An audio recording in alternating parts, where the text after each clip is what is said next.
Greetings and welcome, or hopefully welcome back. Before we begin, let me take a few moments to say the following. Like this video, comment on this video, subscribe to the channel if you haven't already, and more importantly, share this video. Share it with your pop, your professor, or your priest. Let's try and get this channel past 1,000 subscribers. And while you're busy reciting the 15,000 Hail Marys you've just been sentenced to, be sure to check out my Patreon channel. Consider becoming a subscriber and help keep Gregor energized with ramen and sake. Seriously, Gregor's half the magic here, so let's give him some love. The links are in the video description and in the page descriptions on both YouTube and Rumble.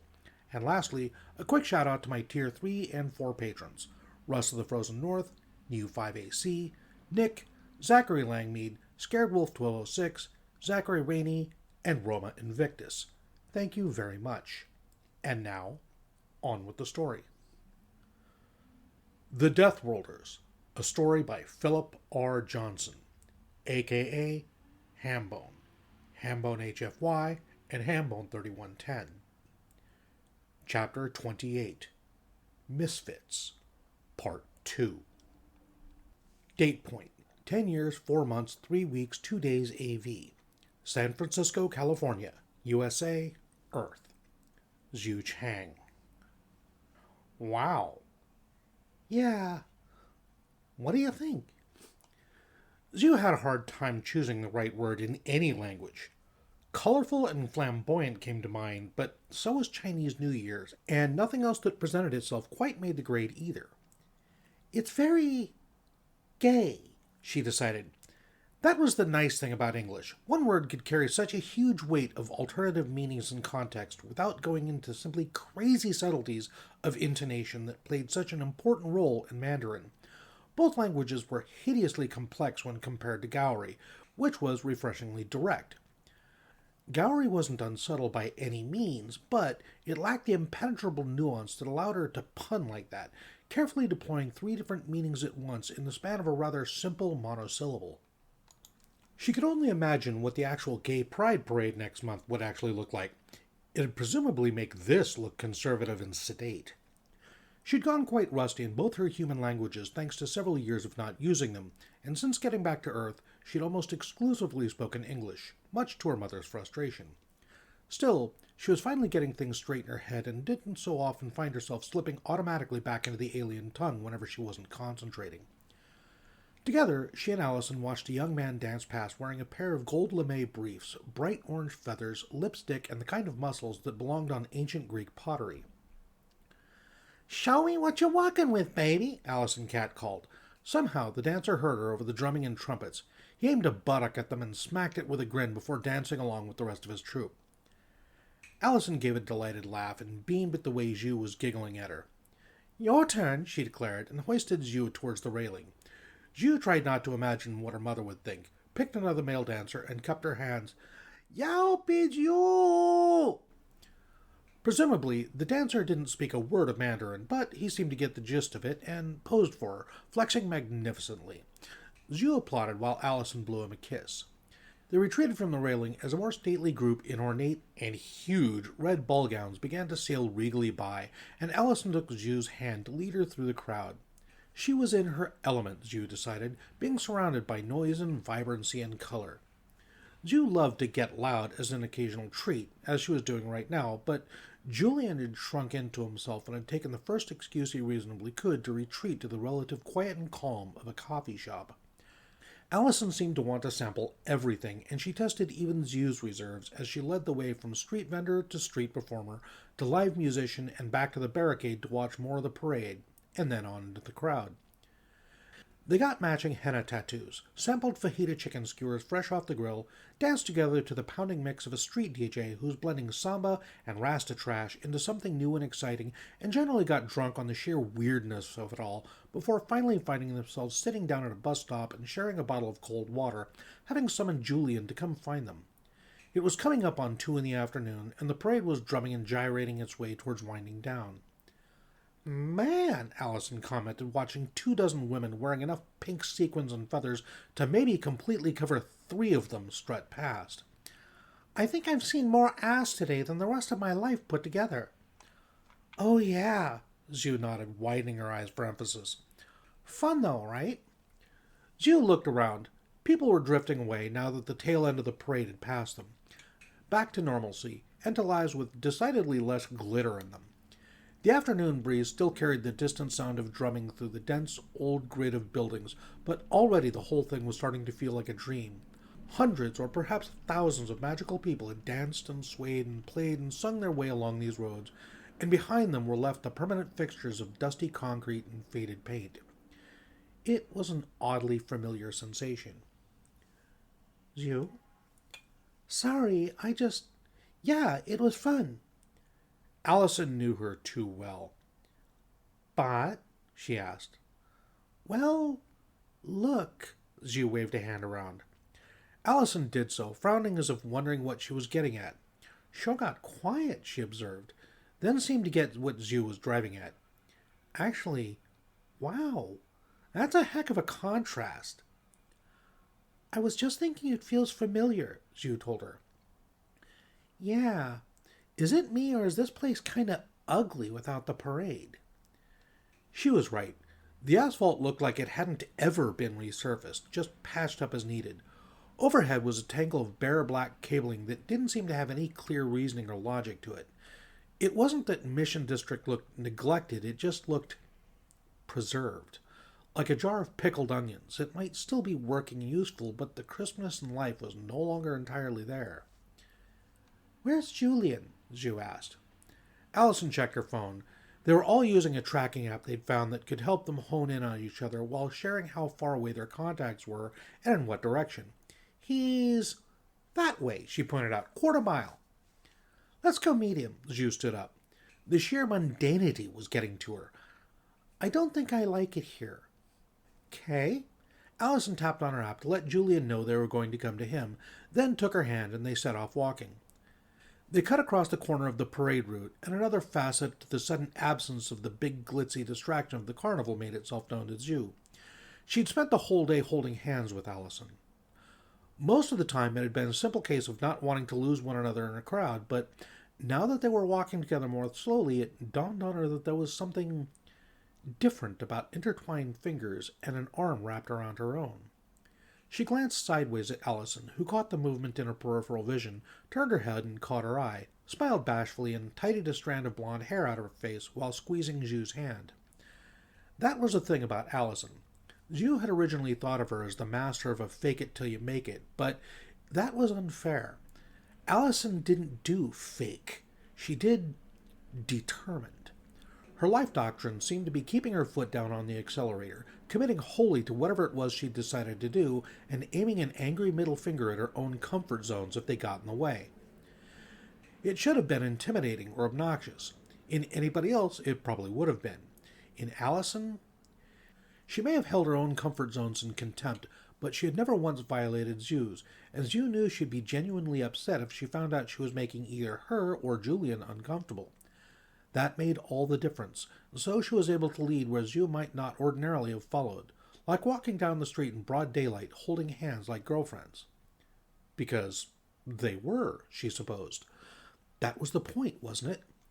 Allison had made it plain that she didn't want their relationship to be just that of two good friends who happened to share the same man. And while Xiu might ordinarily have settled for that, not even Julian quite got her pulse going like Allison did, and she wasn't sure why.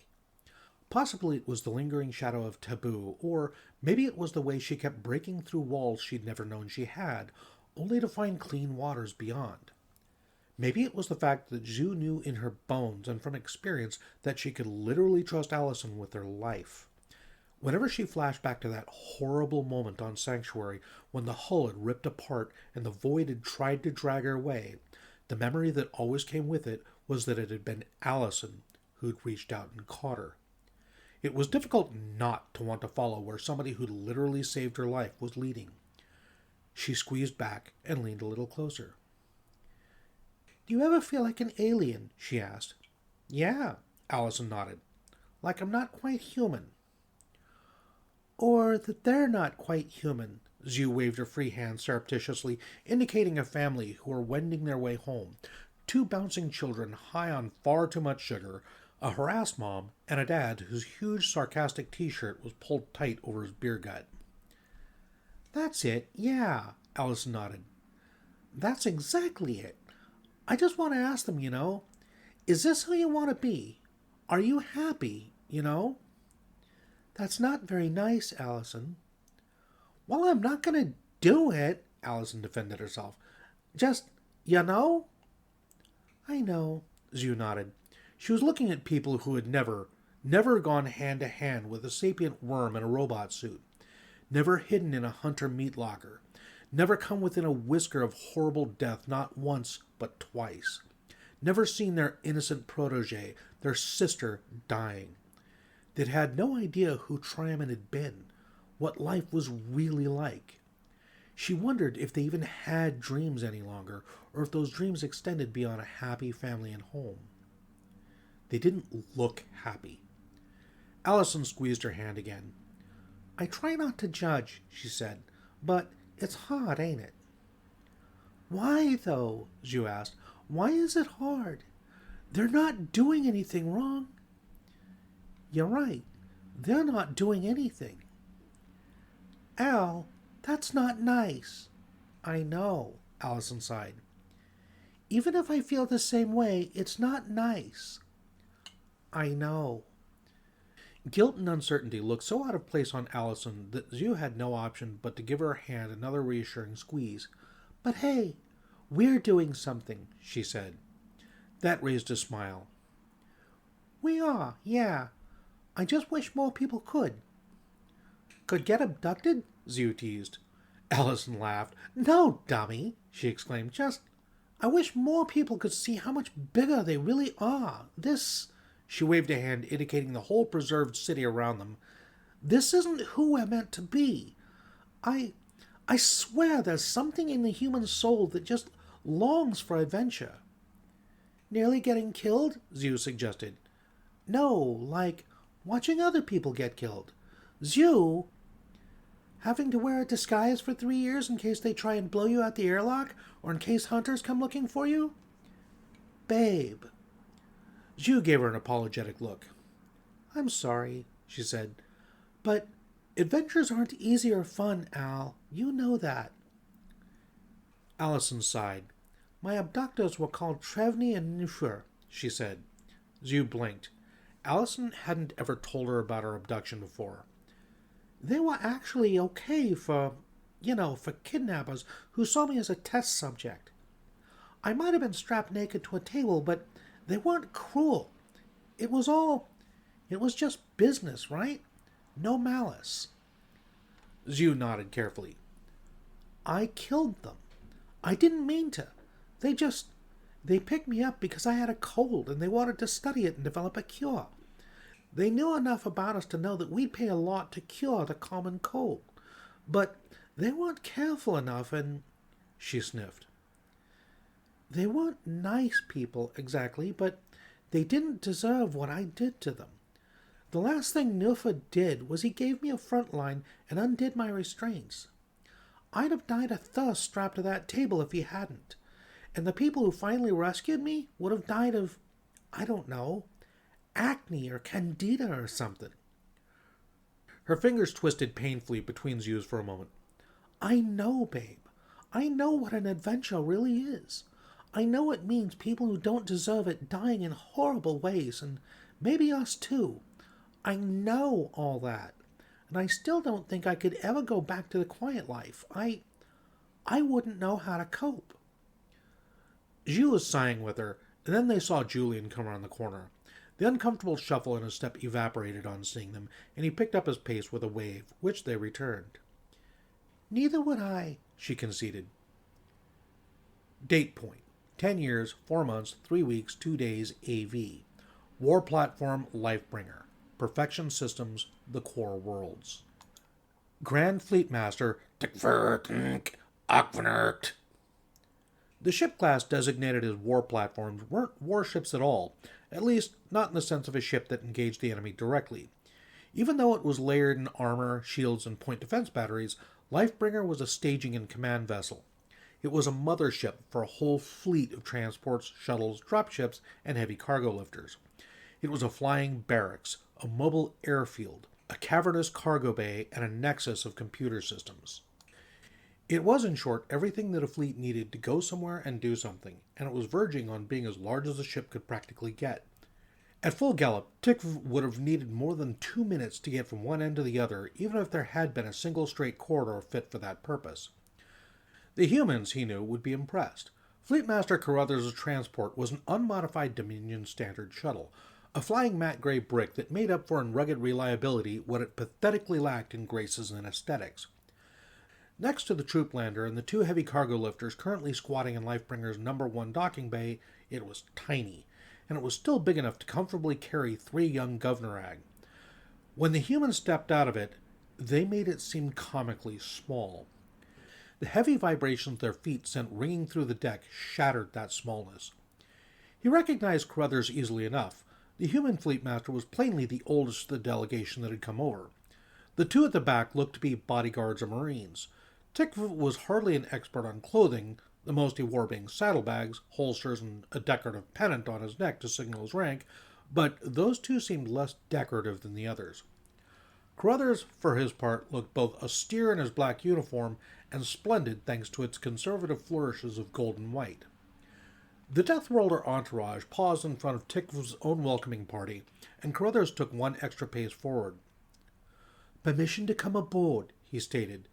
Tikv's translator interpreted this as a formal request, possibly a tradition or ceremonial courtesy. "Permission granted," he replied, judging this to be the most probable response given how terse the request had been.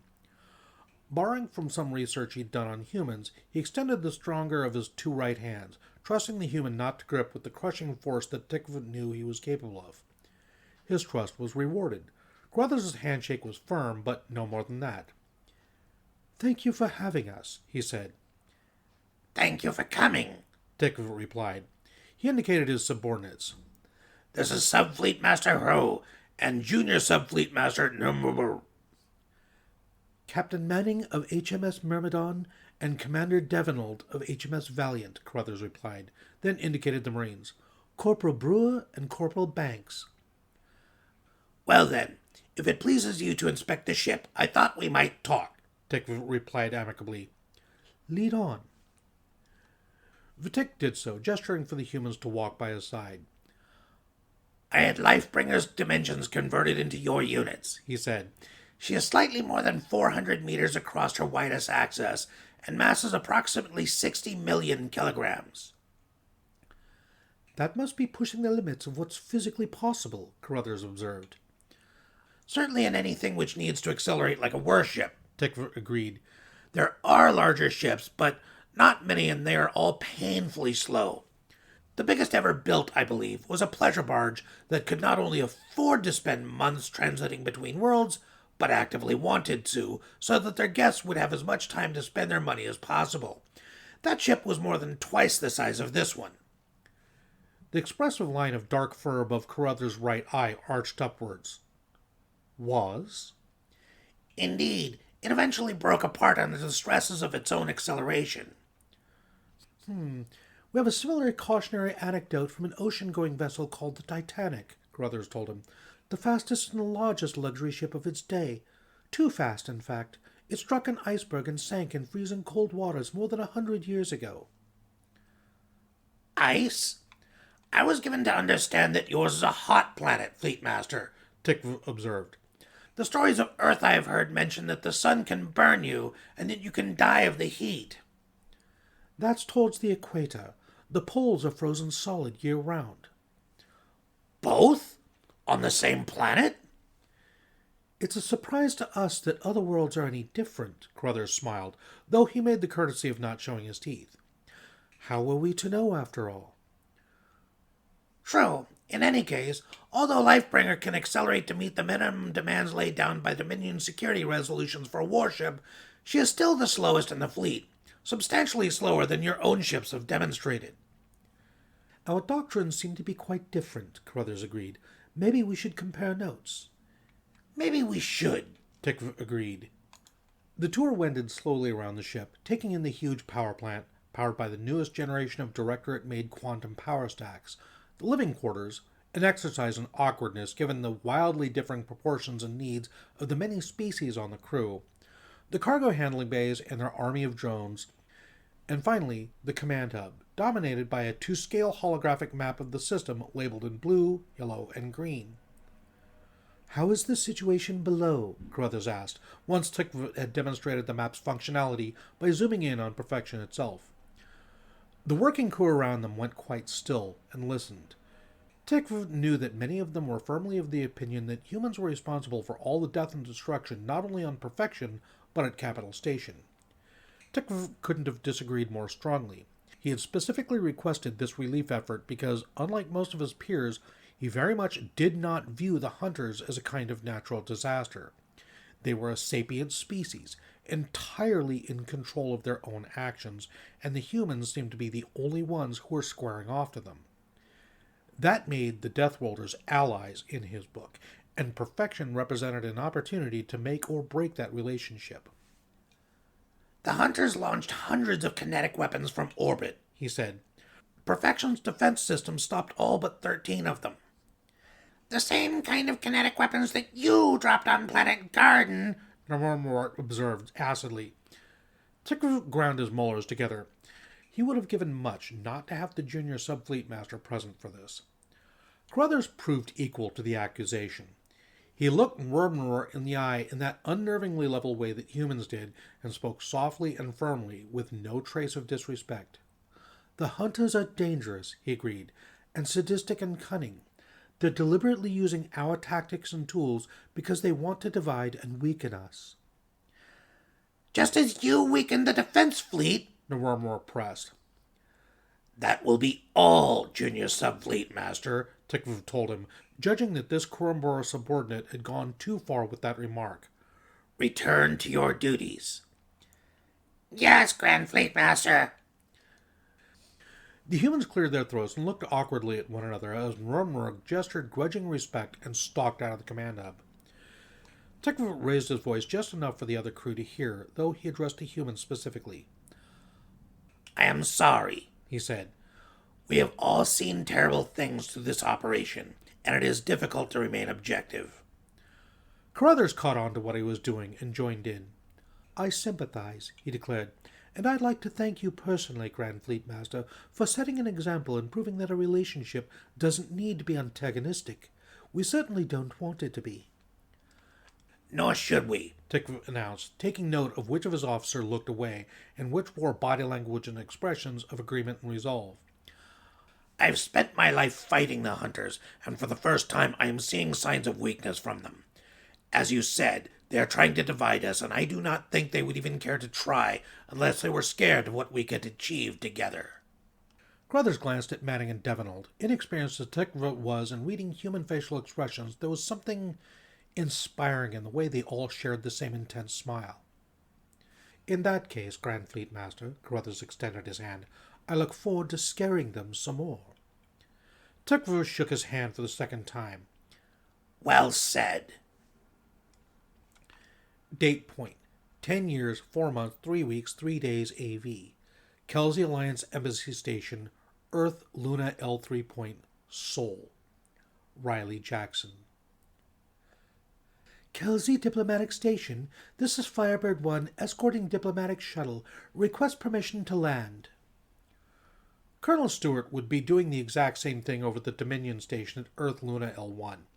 The timing was important. Both of the major interstellar powers needed to be carefully removed from Seoul, and they needed to be removed in such a way as to not escalate the tensions between them by making it seem like humanity was siding with either one. The shuttle full of Marines were there in case the hierarchy had an agent on board who tried something last-ditch, like deorbiting the station or whatever. Permission granted, Firebird 1. Welcome back, Major Jackson. You and the shuttle are cleared to land together at Base 7. She recognized the translated simulation of a voice from her previous visits to the Kelsey station. PR being such a big part of Riley's job meant regular schmoozing with both sides. That was why she'd been chosen to lead this op. The embassy knew her. Plus, if the need arose, her WSO, Joe Semenza, could nuke the station to molten debris. There was something satisfying about having that kind of gratuitous firepower at their fingertips. They made their entrance with all the style and grace that her professional pride demanded, sliding smoothly into the bay on manual and kissing the deck with nary a bump. Her new sled, a replacement for the lost one on Garden, was called Phoenix, and for once, Riley didn't fully cycle her down. There was a non-zero chance, after all, that they'd have to make a hasty departure, and Phoenix wouldn't lose too much of her capacitor's stored energy from sitting idle on the deck for a few hours. The Marines, she had to admit, made an even better entrance. The instant their shuttle's ramp clanged down, 24 of them in full mop marched down it like they were on parade. The 2 Kelsey guards who had entered the hangar to greet her were probably shooting nervous glances at each other, though it was hard to tell with Kelsey. They looked kind of like a moss-gray collision between a monkey, a kangaroo, and a lizard, and their oddly shaped skulls with their many eyes gave them fully overlapping 360-degree vision. They didn't need to turn their heads to look at each other. Riley left Semenza to look after Phoenix and approached the 2 aliens carefully, not removing her flight suit, though she did slide up her glare visor so that they could see her face. She probably looked quite an intimidating sight herself, in her astronaut Snoopy cap and in the new flight suit they had adapted from the EV mass technology. "Is something wrong, Major?" one of the aliens asked. She internally kicked herself for not being able to tell Kelsey apart on sight. Oh well, time to play it impersonal rather than friendly. "Call the ambassadors," she ordered.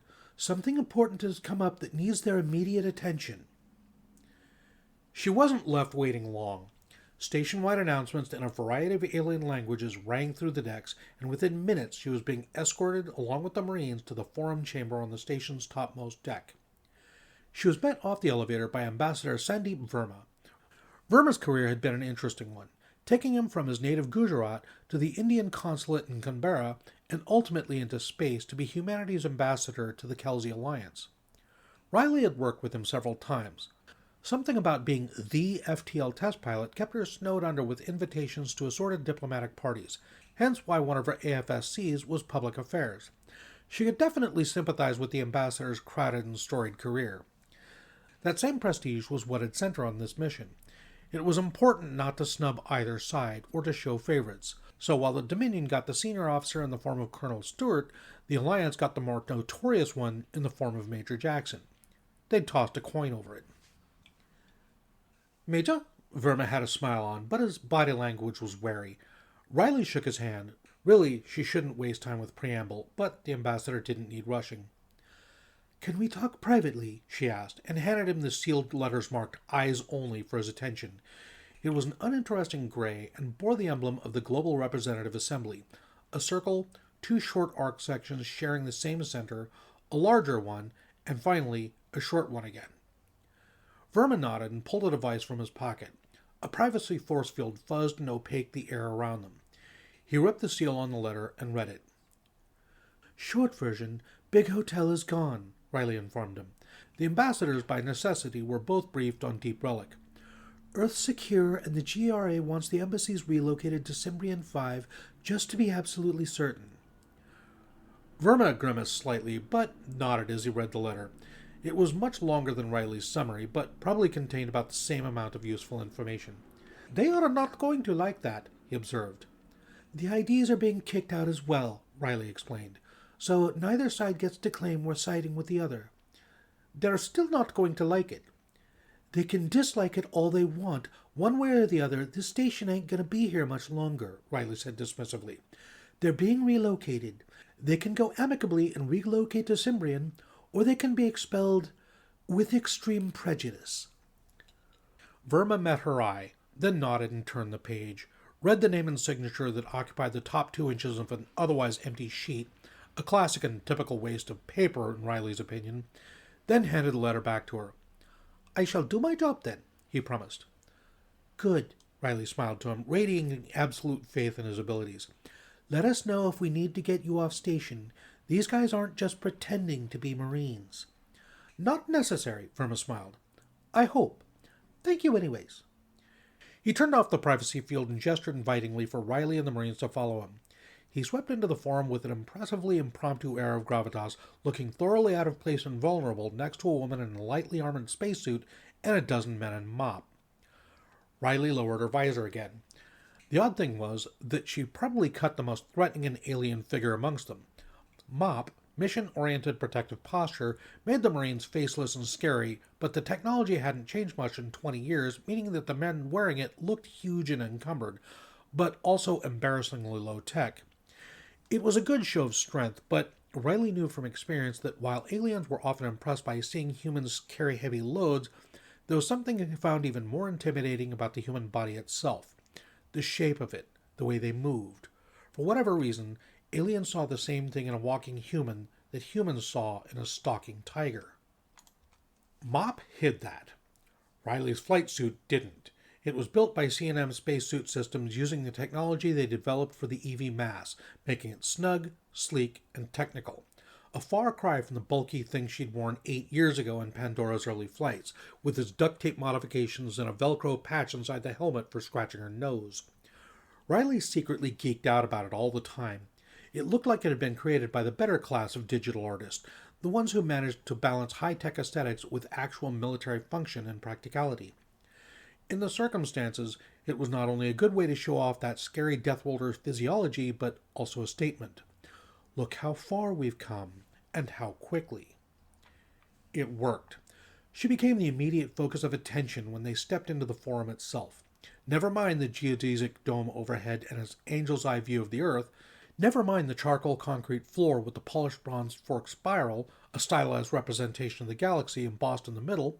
Never mind the warm lighting and the paneling on the wall made from several kinds of wood imported from the homeworlds of the Kelsi, Quinnis, Jegarine, Lathk, or the imposing and venerable ambassadors from the species settling at their desks.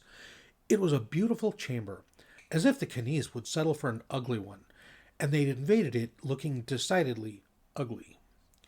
She ran her best fearsome eye over the lot of them, relying on the faceless mirror black of her flight helmet to do all the communicating she needed. Only the Kelsi ambassador failed to emote discomfort, but then again, Kelsi weren't notorious for not backing down easily.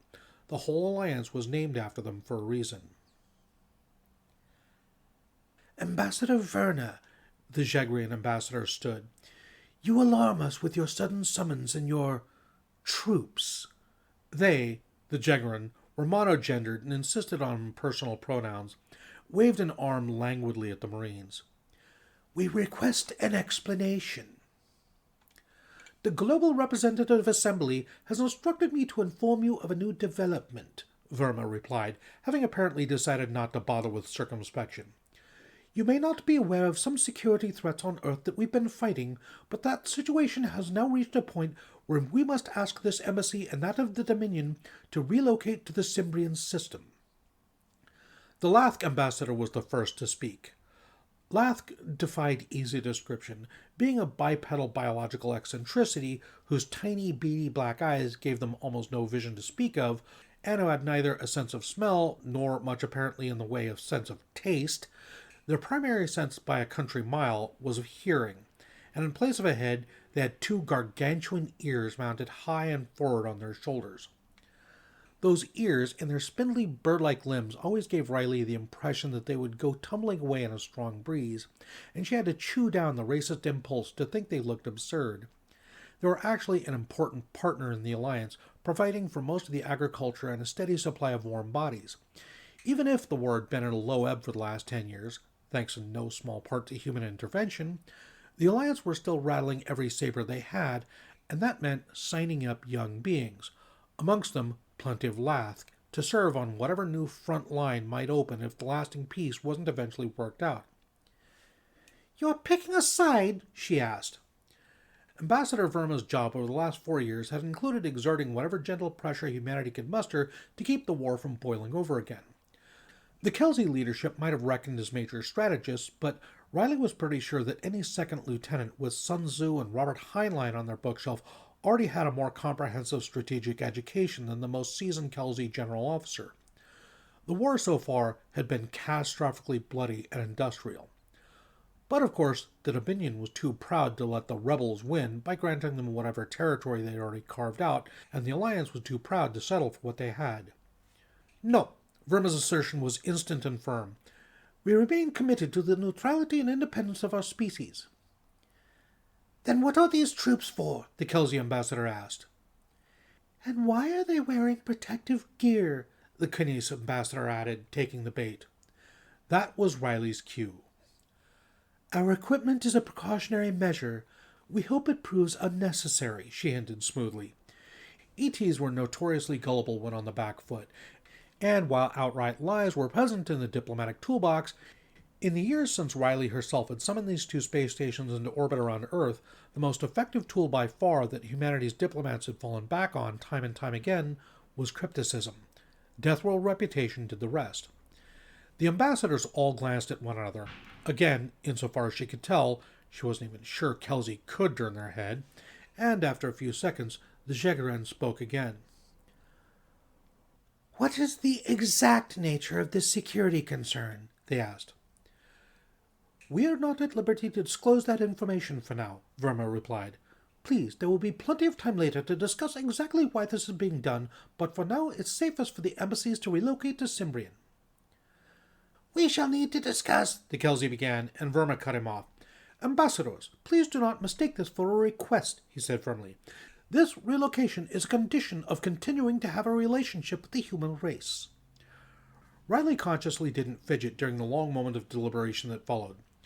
There was a low but non-zero chance that if there was a hierarchy demon amongst the ambassadors, and if they had any last-digit contingencies to try, this would be the moment.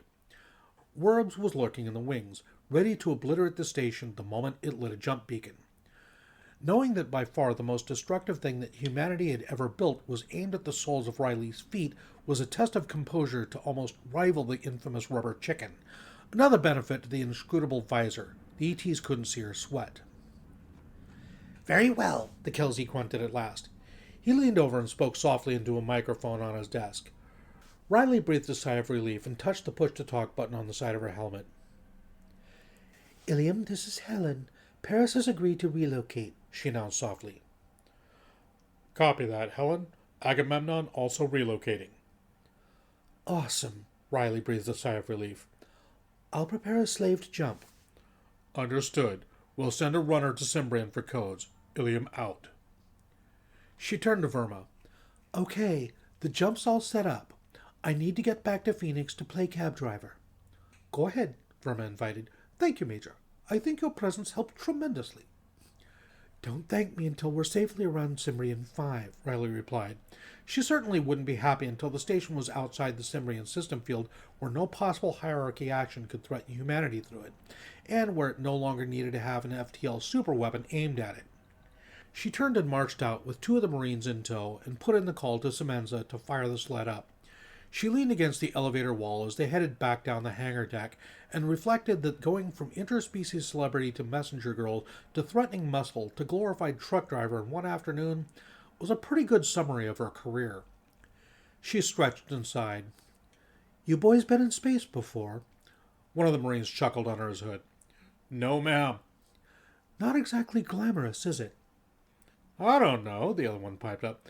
"Maybe it's just wore off for you, ma'am. I was nerding out the whole time we were in there talking to them ETs. Riley had to laugh and nod agreement to that, smiling inside her helmet. "Maybe," she agreed. "Maybe it has." Date point. 10 years, 4 months, 3 weeks, 3 days, AV. Epley Airfield, Omaha, Nebraska, USA, Earth. Kevin Jenkins. "But you're an exec. Aren't you a bit senior to be standing at an airport with a sign?" Kevin shrugged, a pointless gesture in a phone call, but still a natural and unthinking one. "These kids are important," he replied smoothly. "And no offense, Walter, I'm the only other abductee in the whole Byron Group. They're going to need to hear what I've got to say." Walter Billings scoffed. That was why Kevin liked the man. He didn't guard his manners amongst the team. The team was a loose idea, and it consisted of everybody involved behind the scenes in bringing Byron Group Exploration Vessel 11 from conception to space. Walter and his lifelong colleague and best friend Jennifer McAllister, Clara Brown née Erickson, and her father Michael. The implacable Mr. Williams, whose given name of Raymond was one of Kevin's most cherished secrets, the man himself hated it, Moses Byron, and of course, Kevin himself. "Didn't Zhu Zhang break your nose?" Williams wasn't happy to hear that. He's still grousing about loose cannon behavior, you know. "She'll be great. She was just having a hard time adjusting to Terran life again, and I pressed the wrong buttons," Kevin replied. "Trust me, Walter. I know these kids. I know what they've been through, and I want to put a human face on what's going to happen to them. And if I can maybe give them some advice that'll help them get through what Keating and those other stone-faced assholes have planned. Protecting the bet you put on them, eh? You bet on them too, Walter. You're right. Advise away. Just tell me you're going to be back in the office sometime today, because I urgently need to discuss the waste processor design with you. Kevin chuckled. Well, shit. How can I refuse an offer like that? He asked. I'll be right in after I drop them off at the box. See you then. Bring popcorn. It was Kevin's turn to scoff, and Billings ended the call laughing. Kevin adjusted his collar. There wasn't a force on the planet Earth or any other world besides that would persuade him to wear a tie, and leaned in on the railing again, well aware that alongside the other people loitering against it with cards in their hands, he probably stood out in being by far the most well-dressed. There was just something about a properly tailored, expensive suit that left the slightly faded chauffeur's uniforms in short-sleeved shirts or polos to either side of him looking like they belonged in the background. As it happened, Zhang, Bueller, and Necessity had apparently listened to the group's request to not bring more than a few small personal effects, and hadn't burdened themselves with anything more than their carry-on luggage. They were the first ones to come out of arrivals, each one carrying a smallish bag and the clothes on their backs, and all dressed comfortably for travel. Kevin got their attention with a wave, pointed with a movement of his head, and met them at the end of the rank with a round of handshakes. Figured I'd collect you in person, he said. All sorted out up in Minnesota? We packed it all up and fixed everything. The place should be okay without us for a couple of years, Julian replied. Good. Heck of a commitment you're making. It's what we want, Xiu told him, and Kevin looked questioningly at her. She shrugged. You were right. Sorry. Didn't you two already apologize to each other? Allison asked. She jerked her head towards the airport doors. Come on, if we're making a big commitment, let's commit. Julian and Xiu both chuckled, hoisted their bags, and followed her, chorusing, Yes, ma'am, like it was a private in-joke of theirs, which it probably was. Kevin jogged a few steps to catch up with her. Ain't gonna be easy, he warned. You're not the only team on the list. You're the favorites, but you've got competition. Have the others been out there before? That's why you're the favorites. They haven't. But they're no slouches. Veterans, doctors, top qualifications. They have all the right stuff. What's your point, Jenkins? Kevin stepped in front of her and stopped them all by raising his hand. My point is that the only person in the whole Byron Group who actually cares about you guys getting this gig is me. No false manipulative bullshit this time, okay? I know what it's like. It took me fucking years to finally find a place for myself. Allison gave him a get-to-the-point stare, while behind her, Xiu and Julian exchanged a glance. Look, he continued, the other would-be crews competing against you, they're fine. If they don't get the job, it'll be like whatever to them, right? They're not abductees, and they don't fucking... They'll still fit, right? Now, have any of you given serious thoughts to what's going to happen or how you're going to do it if you don't earn this? They hadn't. He could read it in all three of their faces. But he waited for all three of them to look at each other, come to the same conclusion, and return their attention to him. Then, for the love of Elvis, please listen to me, and listen good, because I've only got the one chance to tell you this stuff. They relaxed, nodded, and listened. Date point, 10 years, 4 months, 3 weeks, 3 days, AV. Folktha Cimbrian, the far reaches. Gabriel Ares. Gabriel loved his job, but it came with a price of having precious little time in the way of spare time. Cimbrian Colonial Security was a tight ship, full of some of the most dedicated, highly trained, and passionate police officers he'd ever had the pleasure of working with, who were policing what was largely an educated, professional, and successful population. On the policing front, usually the worst he had to deal with was the Gauians. Gauian males fought constantly. In their culture, for two males to clash and walk away with permanent disfiguring scars was not only commonplace, it was practically necessary. It was a rare male who could catch the eye of Folktha's small population of sisters without some impressive dueling scars. By human standards, of course, the fights were aggravated assault, shading on outright attempted murder in some of the nastier cases. Nobody knew better than CCS that Gauians were emphatically not cute and fluffy space raccoons. They were an alien species with alien morality, and sometimes that alien morality got blood on the walls. Then there was liaisoning with the military.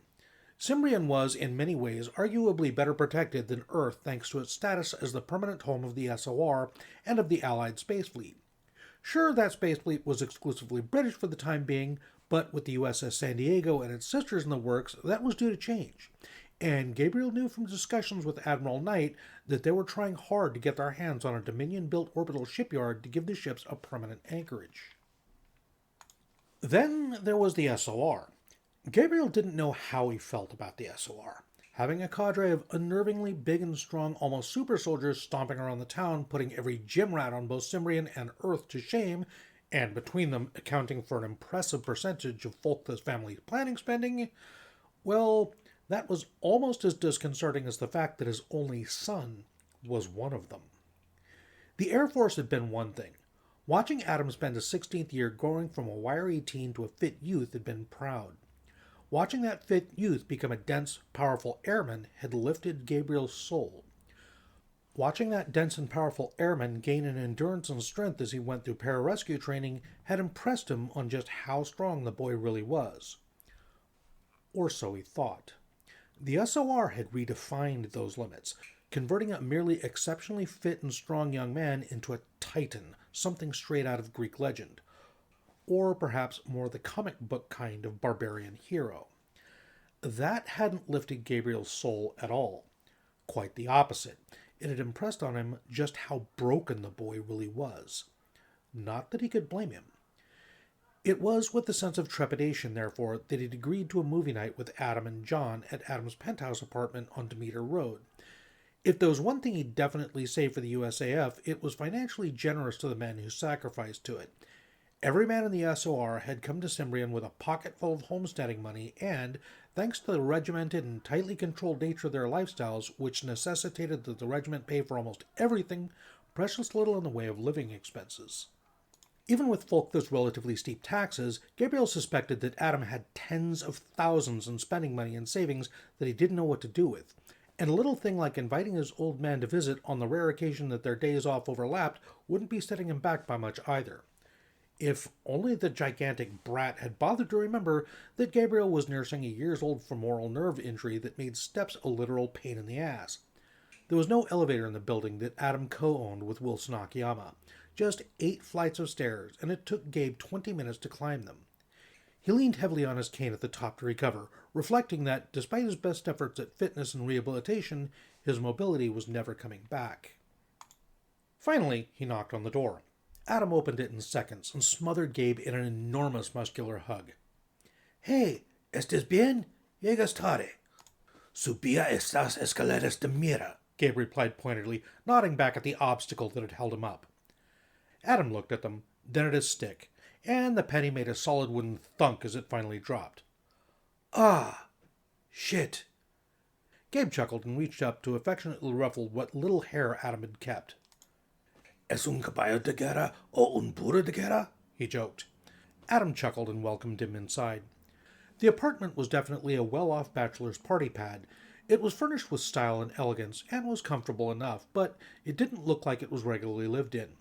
Despite the best efforts of the hired cleaners, the place had a permanent after-party olfactory background of booze, BO, and sex. No cannabis, though. Even though it was just as legal as alcohol in Folktha, the SOR were forbidden from touching the stuff. The Spanish had to come to an end when John leaned around the dividing wall between the lounge and the kitchen. "Hey, Mr. Harris."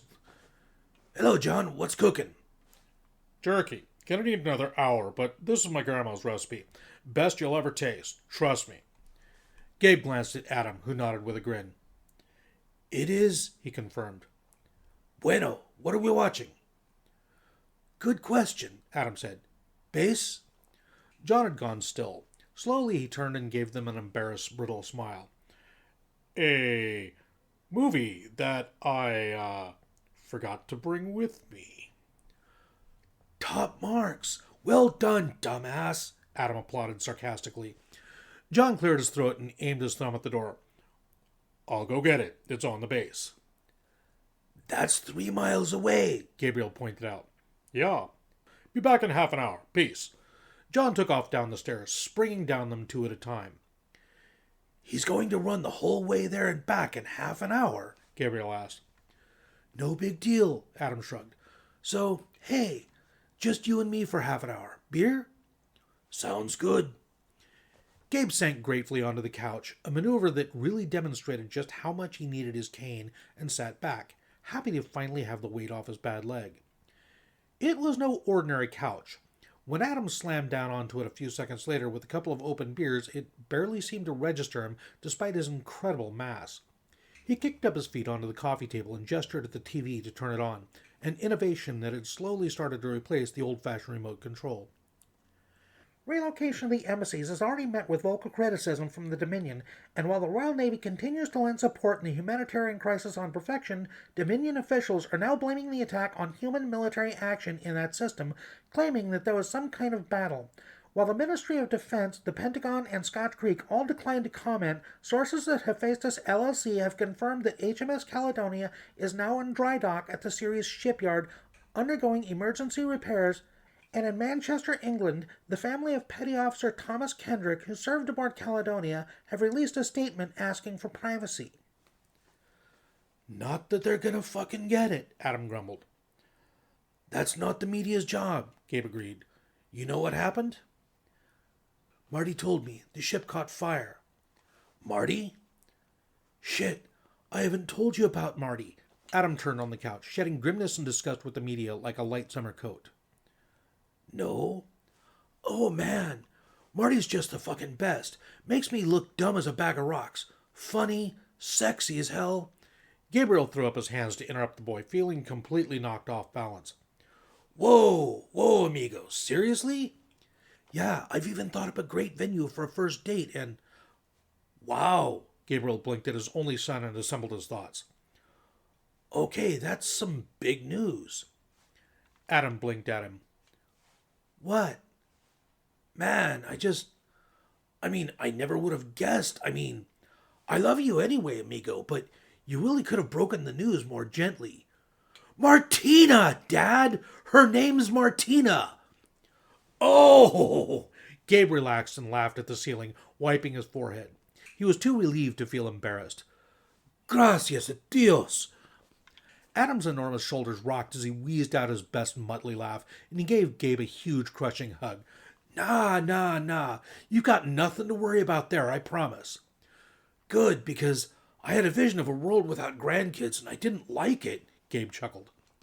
Well, we're not even dating yet, Adam cleared his throat. So, you're gonna have to wait a bit, yeah? Are you sure you're ready to date her? It's kind of early, amigo. What's it been? 3 months? Less than? Adam turned the TV down as the news turned its attention to the sport. She's not like Ava. She's SOR. She knows the deal. That's the opposite of encouraging. You think so? Gabe nodded to himself, at once glad and slightly disappointed to learn that the side of Beat that sat next to him was definitely still the same Adam. Adam, maybe this Martina would understand the why of it a bit better, sure, but apart from that bit at the end where she ran out of hope and did something stupid, Ava was as patient with you as any girl could be. Marty might be more understanding, but that's not a license for you to just do your thing and treat her as something you do in your spare time. I wouldn't. You already did, Gabe pointed out. And you just called off a long-term relationship less than 3 months ago. You sure you're not just thinking with that big warhorse Verga of yours? Dad! What? I know how you got your nickname, man. Hell, you've been saluting the dawn since you were 12. Good for you. You take after your old man. I really didn't need to know that. Gabe chuckled. Hey, it's just my right leg that doesn't work properly, he winked. Judging that the boy was suitably embarrassed, he relented. But it's not for thinking with, amigo. Are you really after another committed relationship now, or do you just want to smash? Adam looked away. Shit, Dad. Now you've got me second-guessing, he complained. Good. You should second-guess. I second-guess all the time. Gabriel patted him on the huge, startlingly hard shoulder. It's a good way to avoid hurting people you really care for. Adam nodded and said nothing more for a minute or so. I guess I do want an actual relationship, but I don't know. Am I ready for one? You're right, I fucked up the last one pretty bad. Marty's special, Dad. I don't want to hurt her like I did Ava. Gabe nodded sympathetically. Then my advice for you is don't go for it until you've got more experience, he suggested. Have fun with some other girls you don't care about so much first. Break a few hearts so you learn how not to break hers. After all, nobody climbed Mount Everest for their first mountain, did they? I guess not, but are you sure? If she's that special to you, you need to know how to do it right. And right now, you don't, Gabe told him. No, I'm not sure, and I don't think it'd be the right advice for everyone, but I think it's the right advice for you, here and now. I'll think about it, Adam rumbled awkwardly. Good. I don't want you to just blindly follow advice just because I gave it. You're a damn good brain amigo. I want to see you using it, okay? Adam hugged him. I love you, Dad. Love you too, Gabe promised, feeling his upper back creak and pop. Maybe show your love by getting this crippled old man another beer. Yeah, Adam laughed and launched himself easily to his feet before picking his way towards the fridge in that curiously agile and quiet way that belied how heavy he was. Don't overplay that disability card, though. Gabriel chuckled and settled into the couch, looking forward to a long and comfortable evening. I'm sure my soul will survive a small abuse of power, he said. Date point. 10 years, 4 months, 3 weeks, 3 days, AV. Finchley, London, UK, Earth. Simon Harvey. Simon had always, in a faintly racist and absent-mindedly English way, thought of Spanish as a beautiful and romantic language, evoking imagery of holiday sun, bulls, tomatoes, and siestas. Eva Rios, however, could spit it like dragon breath, a potent blend of fire and venom that sneered at the need for translation. You didn't need to know what the words meant to know what they meant. Though, frankly, her skill at English profanity was no less impressive, and Sean could match her blow for verbal blow. A door slammed. A rumbling, angry pause later, she stomped down the stairs in her boots in a thundercloud of quiet vulgarities. She didn't see Simon at all as she stormed into the kitchen and yanked the fridge open, angrily rattling several blameless bottles and upsetting the broccoli. She stared wildly into it for a few seconds, then shut the door, leaned against it heavily, and was suddenly crying instead. He couldn't blame her for being mad. When Sean and he had returned from Egypt, they had still damn near been leaking sand on the doormat when Sean had launched into interrogating her about what exactly had happened since they'd parted ways at the embassy in Cairo. This had irritated and upset her, but she kept her cool and patiently explained that she was bound by the kind of non-disclosure agreement that no sane or self-interested person would be inclined to break. Sean had pushed, and Simon had carefully retreated into the kitchen so as to remove himself from the vicinity of the escalating row. Ava had testily informed Sean that unless he was volunteering to take her place on death row, he could forget it. Sean had dismissed the possibility that either of them would end up there and had gone so far as to hint that she was trying to get back to the SOR's good books. Ava had, rather irately, informed him that that ship was long sailed and she probably couldn't get back in those gentlemen's good books if she had 100 years to work on it. The first minor swear word had lurked unnoticed in the middle of her explanation. Simon had made himself a cup of tea. Sean's kettle was a quite loud one, which had mercifully obscured the conversation, but its sense of dramatic timing was impeccable, because it had clicked off perfectly in time for him to hear, "Fine, keep lying, it's what you're best at." Simon had hung his head and groaned as the dragon fire started flying. He could hardly blame her either. In fact, while the argument had swirled around the whole house, he had drunk his tea and quietly resolved to give his idiot nephew a ringing clout upside the head when he got the chance. He cleared his throat. She flinched, turned around, and wiped her face, fighting back some control. "Shit, Simon. I'm sorry, I forgot you were there." "Are you okay?" Eva sighed, shook her head, then changed her mind, shrugged and nodded. "I've had worse fights." Simon nodded by way of accepting the answer. "If you don't mind my asking." "No, sure." She opened the fridge can and got out the filter jug full of cold water. Sean's always been a bit of a fucking wanker sometimes, but I've never known him to be that, well, that nasty before. What happened with you two? Ava sat down. I used him to cheat on my boyfriend, she said, stating it so bluntly and mercilessly that Simon was put in mind of a flagellant scourging their own back. Oh, Ava, you bloody idiot, Simon groaned, not unkindly. Yeah, biggest mistake of my life. She poured herself a drink and sipped it. If I can ask, and you're living with him despite that, Ava glanced towards the door, as if Sean might have magically stealthed down the stairs without either of them detecting even the faintest whisper. Simon, I make, just enough money to pay my rent and my half of the bills here, and that's only because he's renting the room to me for way, way less than it's worth. I've got no savings, no spare money to save up. If I could afford it, I'd get the fuck out of here right now, but I can't. Couldn't you move back to Cimbrian? I hear the living's cheap there. Not cheap enough. Can't your family help? Your dad's head of Cimbrian Colonial Security, isn't he? I'm not going to beg off Dad. I'm set up here. I'm getting by. I won't burden them with more of my shit. He interrupted her. How much would you need? What? Simon, are you offering me money? How much? He replied. I can't take your money. Just answer the question, Ava.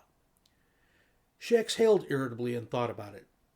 It depends. If I rent out there, I guess a couple of $1,000 to tide me over and get set up. Simon nodded and fished his phone out of his pocket. No, Simon. Ava, listen to me. Simon set his phone down. I have a house in Islington.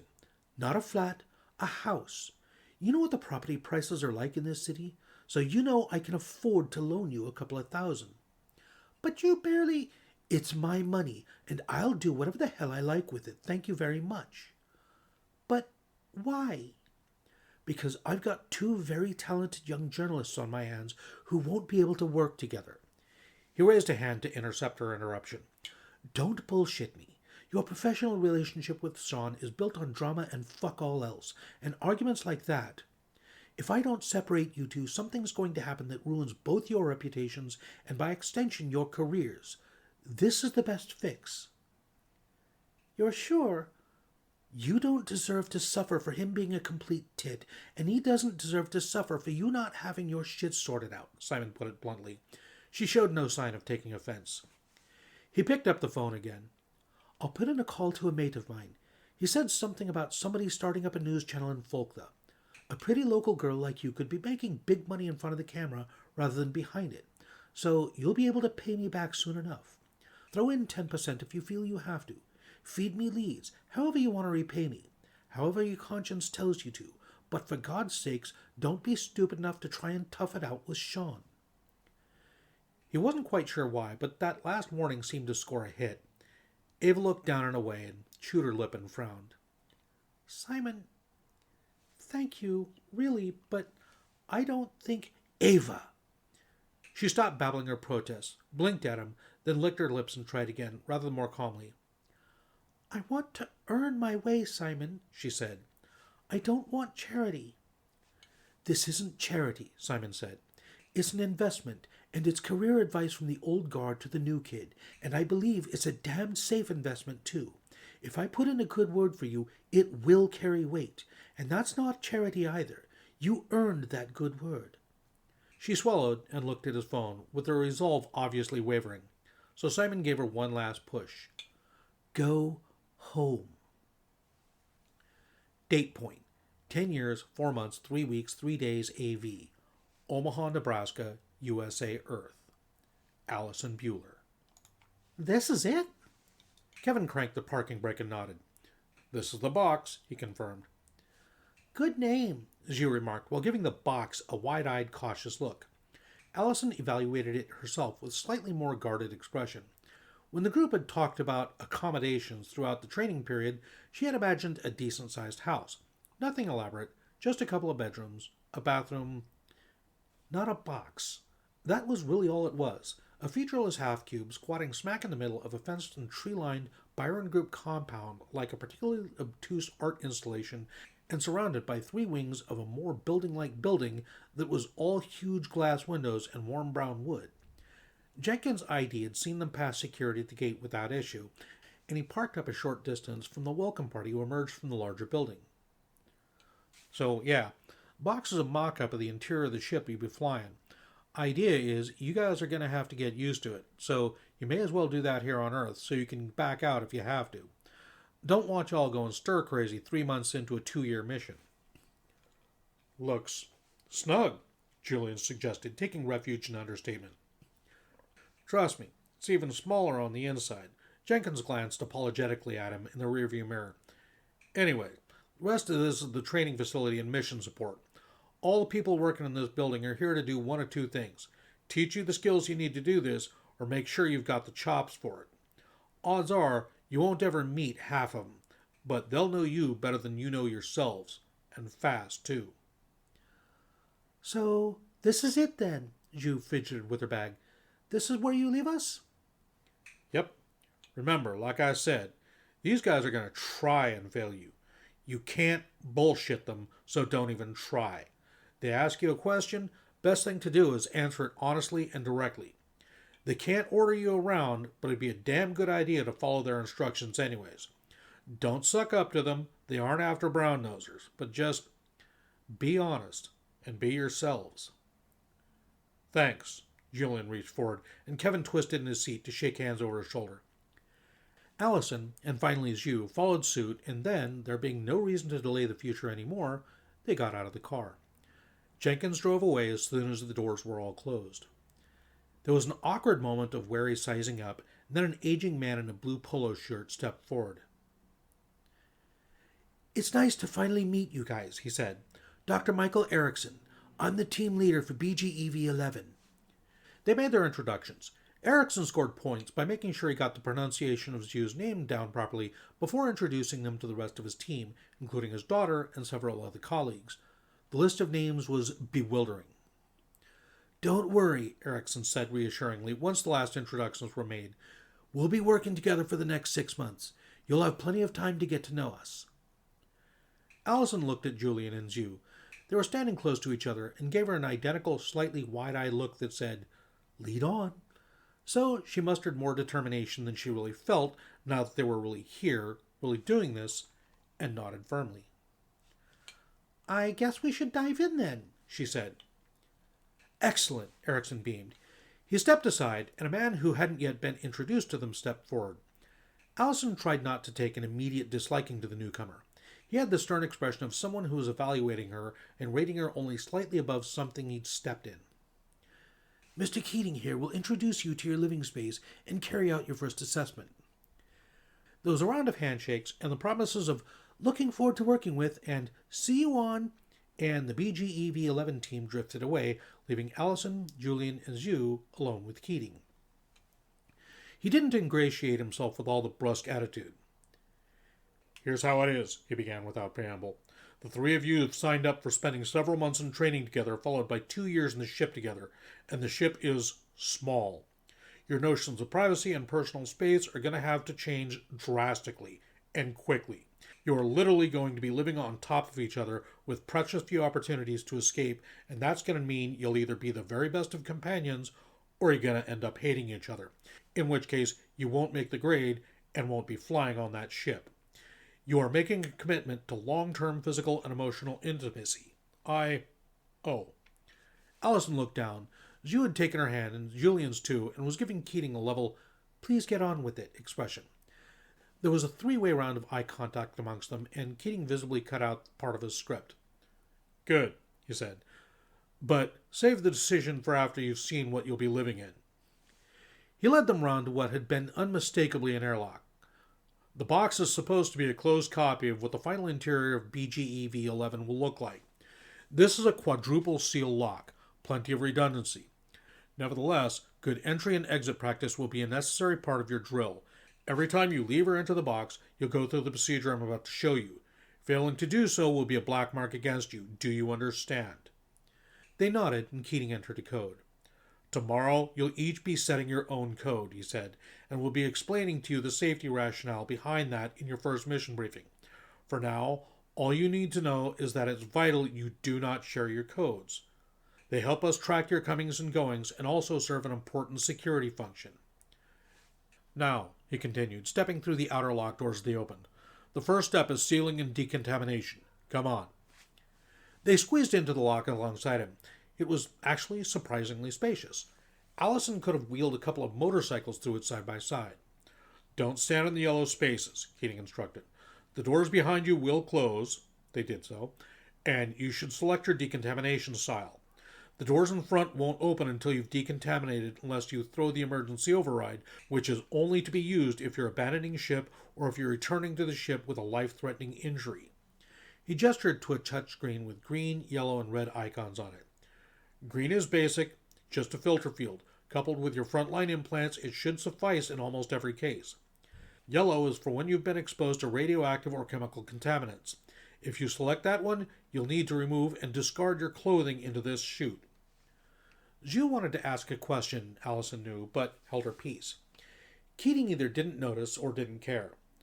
Red, he finished, is the works, and is for use in cases where you think you've been contaminated with some kind of deadly agent that could spell doom for the whole species if you get back to Earth. In this case, you'll need to strip and shower, shave off all your hair, you'll be powdered and biofielded, and kept in quarantine for a minimum of 48 hours. When in doubt, use the highest setting. Hair grows back, but death is forever. Allison felt Xiu huddle in a little closer to her. She knew Xiu was a bit vain about her hair, which meant that the prospect of having to shave it all off... She surreptitiously put a reassuring arm around Xiu's waist as Keating selected the green option, and the familiar yellow shimmer of a biofilter force field swept across them, completely with that uncomfortable too-clean feeling that left Allison itching and having to resist the urge to run her tongue over her teeth that suddenly felt unnaturally smooth and sterile. This is all simulated, right? Accurately. Keating seemed to be determined to intimidate and scare them. He introduced them to the excursion room that lay beyond the airlock. Basically, a glorified equipment closet with an armory bench and lockers taking up every square inch of the wall, floor, and ceiling. To their left as they entered was a door marked Pilot, and opposite the airlock was another door marked Lab. Keating said nothing more about them other than they'd have the chance to become familiar with their workstations in due course. He indicated to the right, pointing out the door at the end that led into engineering. Assorted access hatches marked waste processing and atmosphere, and the two doors marked pantry and habitation. Everything he indicated was a safety or failsafe. Everything he told them about the procedure was a dire warning. It was obviously calculated to rattle them, and Allison treated the attempt with the contempt it deserved. They weren't children. All three of them had literally almost died of vacuum exposure. Being lectured unnecessarily on safety by a pig-shit little man who probably had never got further than 30,000 feet from Earth's surface was just... She reined in her mounting indignation. Kevin's advice on that score had been solid and worth listening to. Everything they do will be a test, he'd said. If they're irritating the fuck out of you, for fuck's sake keep a lid on it because they're testing your composure. So she took a cleansing breath when she judged that Keating wasn't looking and caught Julian's eye. Composed and laid back as he was, Julian looked like he was struggling to maintain his calm as well, but he was sharper than a hatchet when it came to picking up on Allison's mood nowadays, and they reaffirmed one another's coolness. Xiu was less readable. She'd gone pale and quiet, but also attentive. Of the three of them, she seemed to be the least irritated and the most nervous. Keating ignored the exchange, if he detected it. Instead, he finally opened the door marked Habitation. And this is your living space, he announced. Allison bit down hard on the urge to vent sarcastically. The room was barely as big as a boxing ring at most, and 4 people standing in the middle did a fine job of making it feel crowded. She had to admire the effort that had gone into using such a tiny volume effectively, though. As she looked around, she realized that everything was recessed into or folded away to become part of the walls and ceiling. So long as it was kept tidy and uncluttered, it would definitely provide every need they could have, including some shelf space for luxuries and personal items. Forward wall, kitchen, and storage, Keating indicated it. You've got a range, a microwave, and the faucet can give you boiling water. And if you need more counter space, he held on part of the countertop, which unfolded, tripling the amount of workspace. Aft wall is fitness and leisure. There's a treadmill, weights, everything you need to keep yourselves in shape, plus the couch, TV, bookshelf. Port wall, he slapped the one beside the door they'd just come through, is your wardrobe, laundry, more storage. Finally, the starboard wall. He indicated it. There were 3 bunks recessed into it, along with a door of some kind and a towel rack. In the actual ship, those bunks will double as emergency pressurized environments and, if need be, as escape pods. They'll pull 20 kilolights. Not fast, but quicker than the Dominion standard. That door to the right is your bathroom. Toilet, sink, and shower, all in one. Take a look. Julian glanced at the girls, then did so, sliding the door aside. I've had cell phones bigger than this thing, he commented. Are you complaining? Keating asked. No, not really. It makes sense. Julian closed the door. It's just kind of settling in how big of a change we're in for. Xiu raised a hand. Keating gave her an expectant look. Yes, Miss Chang? If the wardrobe's over there and that whole thing is the shower, I mean, where do we get changed? I did say the 3 of you will need to become very used to physical proximity and lack of privacy, Keating told her. Allison couldn't resist an irritated tick to the eyebrow at his perfunctory tone. How you sort it out is your problem. My advice is to just suck it up and get naked. Privacy and modesty are first-world luxuries that people went without for millennia. You'll do just fine once you're adjusted to their absence. If you can't, you have no business being here. Blushing furiously, Xiu went quiet. Are there any more questions? There were several rhetorical ones that Allison judged it would be unwise to ask, and Julian was too busy sharing his own version of Xiu's blush. Keating relaxed a little. The engineering team are still building the ship, he said. If you really need or want them, they can try and build in some reasonable extras and customizations. The box, however, is not being modified, and the reason for that is that the 3 of you will really need to be the tightest team. This is deliberately difficult for your own good, and you wouldn't be here if we thought you couldn't handle it. We understand that, Allison told him. Good. Then I just have one quick round of assessments to make before I leave you to settle in. Keating turned to Xiu and handed her a piece of paper. Miss Chang, could you please read this aloud? Xiu took it, blinked at it, then cleared her throat, blush fading away as she was giving something else to focus on. The Great Pyramid of Giza was constructed about 4,600 years ago by King Khufu for the 4th dynasty. It includes tomb chambers for the king and for his wife. That's all. Thank you, Keating said. Could you say that in Gaori? Xiu rubbed at her neck. Not easily, she confessed. Why not? Well, for great, I could use she, meaning very large, or wei, meaning very good. I don't know the Gaori word for pyramid.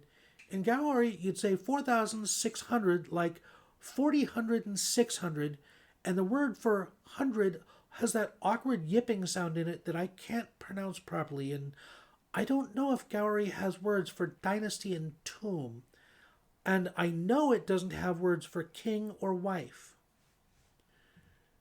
Give me your best approximation, Keating pressed. She Giza des ye pyramid des shayik ao kip. Sorry, that's that yipping sound I can't do. Ao kip, yami kip, simi ya yi ya hufu nes yi yimi dynasty nes. No, that's not right. Chu yao maiwa tum nes yi. Yi besi sao o bievo. She gave up. Sorry, his wife just doesn't translate at all. Not even his mate for life or something like that? Keating suggested. Xiu shook her head. Why not? Gowans wouldn't say his mate. They would say... Xiu scowled in concentration. It's more like the mate he was with. Their language just doesn't let you possess a person.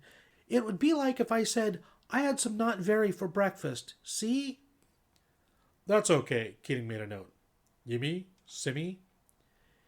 Im, immy, yim, yimmy, sim, simmy, jim, jimmy, o, ow, im, Xiu recited, counting on her fingers. Then, o, im, Oh, Immy, you get the idea. Keating nodded, then turned to Julian. Mr. Atsicity, how reliable is your prosthetic? It's temperamental, Julian conceded. When Keating waited patiently, he elaborated. The first metatarsal isn't as strong as the real thing, and of course, it doesn't heal, so once it breaks, I just have to glue it. Could you replace it with something stronger? Sure, but the weight would be off, Julian said. This feels exactly like a natural foot, you see. If the foot was heavier, I'd have to learn how to walk properly on it again. If we could rehabilitate you onto a slightly heavier foot, would you be willing to? Julian shrugged. The only reason I didn't in the first place was because I needed to be up and at him right away. Good, Keating made a note. Miss Bueller, when you filled in the paperwork, your education history was somewhat bare. That's right, Allison nodded. No high school? I never graduated high school. Why not? Keating pried. Allison shook her head. That's ancient history, and it's nobody's business but mine. Bullshit. I'm here to assess you, Keating retorted. That means if I ask you a question, it is my business, and if you won't answer, then your contract is null and void. The three of you can go back to Minnesota and take your chances without the group's lawyers. All three of them stared at him like he'd personally reached out and slapped her in the face. But he just poised his pen and waited. You can't be serious. I'm completely serious. Keating's expression was stony.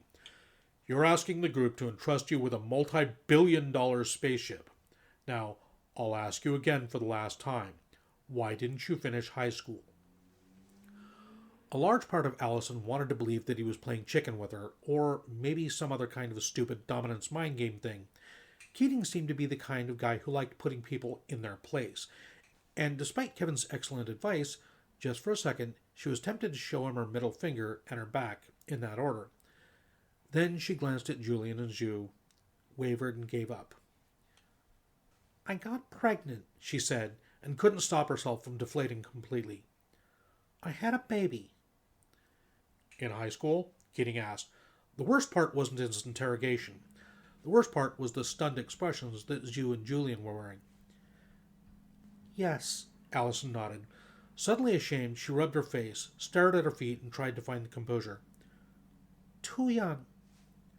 And the father? He was too young, too. His name, Keating clarified. Taylor. Taylor Hamlin. And where's the child now? I don't know, Allison swallowed. My parents, they weren't very nice about it. So I had my son, I put him up for adoption, and then as soon as I was old enough, I got the hell out of Salt Lake City. I've never tried to find him. Julian, God bless him, put his arms around her and aimed an arctic stare at Keating that instructed the man to drop it immediately. Meanwhile, if looks could have killed, the glare Xiu was producing should have blasted Keating's scorched flesh from his bones. Keating gave no sign of caring. Thank you, he said. I'll let you get settled in. He was halfway to the door when Allison angrily wrenched her dignity and confidence back into place. Hey, asshole! Keating paused. Yes? You gonna count that against me? No, Miss Bueller, I am not. Keating turned back to her face. I am, however, going to count your lack of self-control in calling me an asshole against you. Allison opened her mouth to protest, and Keating cut her off. Listen, he said, sounding more bored and terse than angry. We are looking for any excuse we can find to ditch the three of you. Do not give us one. Do you understand? Julian squeezed her hand, and Allison fought back the urge to tear a strip off the man's hide. Instead, she swallowed her bruised pride and nodded. I understand. Keating nodded. Goodbye, he said. We won't meet again. The door made a solidly mechanical noise between him. Jesus, Julian breathed. Then, with a note of concern. Al? Allison realized that she was shaking. I, need to sit down, Xiu suggested. I think, yeah, here. She gripped something in the walls and pulled. Out swung a couch. Allison sank onto it gratefully and took a few cleansing breaths. It helped. She only needed a few seconds to find her balance again. "You guys okay?" she asked. "I'm fine," Julian promised, squatting in front of her. "Xiu?" Xiu nodded and sat next to Allison, giving her something that was halfway between a comforting back rub and a Gowan's concerned pawing. Allison sighed and gave her a hug. "I'm sorry I didn't tell you," she said. "Al, we're fine," Julian promised. "It doesn't change anything." "You're sure? You don't mind I kept it a secret?" "It explains a few things," Julian observed. "But yeah, you never lied. You just told me you didn't want to talk about it. That's fine by me. Am I right?" he asked Xiu. "Absolutely," Xiu agreed. Allison sighed and relaxed. "Thank you," she told them both. Xiu smiled for her. "You're definitely a sister," she said. "Thanks?" Allison asked. I mean this is a compliment, but I really can't see you raising a child," Xiu explained, a touch clumsily. "At least, not yet. Sorry."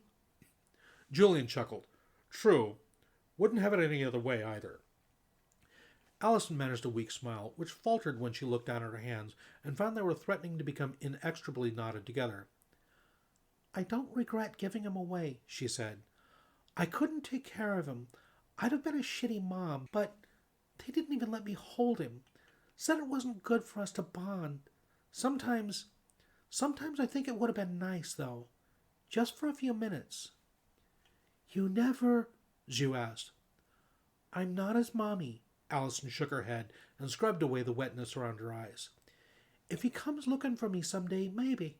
But I really hope he grows up so happy he never wants to." Julian gave her an enormous squeeze. "Al, he'd be so excited and proud of you. I just know it." She returned the squeeze, but shook her head. "Not yet he wouldn't," she disagreed. "All I did was get abducted." She sniffed and straightened. "But we're here now, doing this. So let's knock it out of the park." Good morning, good afternoon, and good evening. I am the Casual Deathworlder, your host, and this has been The Deathworlders, Chapter 28, Part 2. If you enjoyed this content, please remember to make all appropriate sacrifices to the dark gods and goddesses of the algorithm in the form of likes, comments, and virgins. Feed it well, feed it often, and maybe you will receive money in the coming days. As always, a huge shout out to Gregor. Thank you very much, buddy. I couldn't do this by myself. Okay, as I've said before, we finally passed 700 subscribers. We're getting there. The next goal is 1,000. So, share, share, share. Okay, question of the day. How many gym rats we got here? Me, I seriously need to get back to the gym. I'm getting flabby. Actually, I've gone flabby. That's not getting. Leave your answers in the comments down below. Until next time, be safe, be well. I love you all. Bye-bye. Okay, Mr. Gregorovich, it is time once again to get on with doing the thing. We are running out of time. Running out of time? Cannot run out of time. Time is infinite. Gregor is finite. Zathras is finite. This is wrong voice. No, never use this.